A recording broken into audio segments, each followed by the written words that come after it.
So, apa itu megapod? Megapod ialah bukan Pokemon.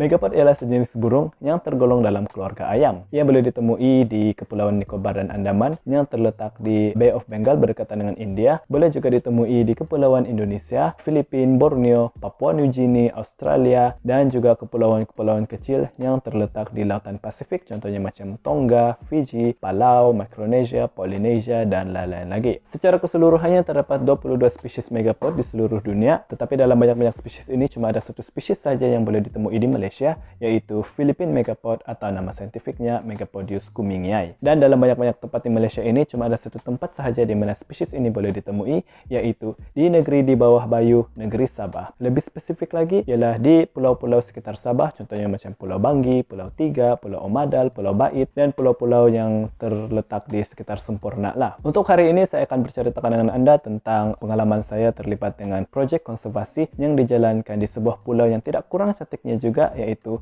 Pulau Mantanani yang terletak di daerah Kota Belud, Sabah. Di sebalik nama megapod ini, megapod membawa maksud kaki besar dalam bahasa Greek. So mega means big, poda means feet. So megapod is like the big foot of the bird family.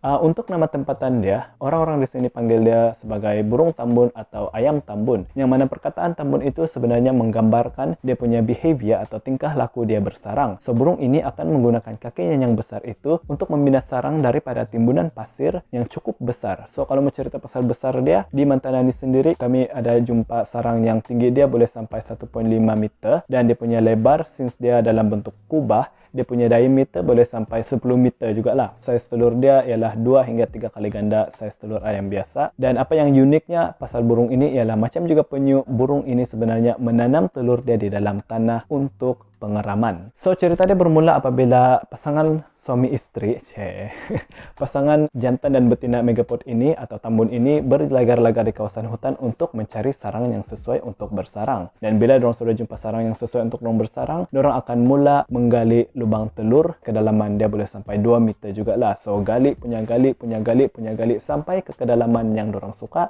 Diorang akan menghasilkan telur, dan sama-sama jantan dan betina ini akan menutup lubang telur itu semula dengan menggunakan pasir. So, persoalannya di sini ialah dari mana sumber haba untuk pengeraman telur itu. Berbeza dengan burung-burung lain, pengeraman dijalankan apabila ibu burung itu duduk di atas telur mereka sampailah telur itu menetas. Berbeza dengan megapod, tambun menggunakan proses yang dipanggil sebagai microbial decomposition ataupun proses pereputan yang dijalankan oleh mikroorganisme lah. So, bukan telur itu yang mereput, tetapi bahan-bahan organik yang terdapat dalam sarang itu. Contohnya macam daun-daun kering, kayu-kayu mati, akar, semua itu akan mereput. Dan bila dorang mereput, dorang actually akan menghasilkan tenaga dalam bentuk haba. Dan haba itulah yang diguna pakai untuk mengeram telur itu sampailah dia menetas. Tapi kan yang hari itu saya pergi Sulawesi di Indonesia, megapod dia guna approach yang lebih hardcore lah, lebih luar biasa, yaitu dia menggunakan sumber haba daripada gunung berapi untuk mengeram telur dia. Tapi itu mungkin untuk cerita lain hari lah. Proses inkubasi dia mengambil masa 40 hingga ke 100 hari bergantung kepada keadaan sekeliling, keadaan suhu, dia punya kelembapan, kedalaman telur ditanam. So, itu semua mempengaruhi jangka masa telur ini menetas. Bila telur ini sudah menetas, anak tambun yang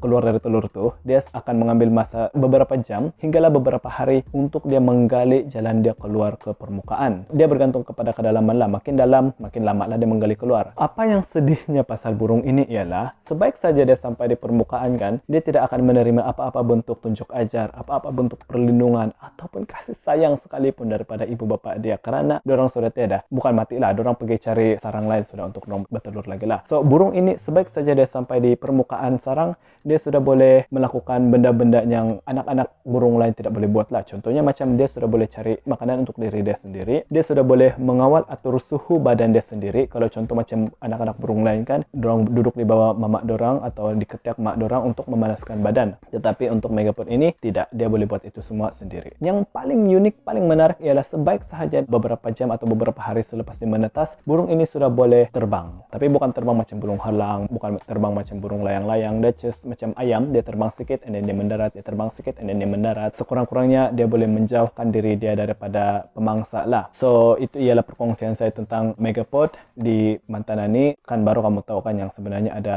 ayam yang tanam telur di dalam tanah macam penyu. The more you know.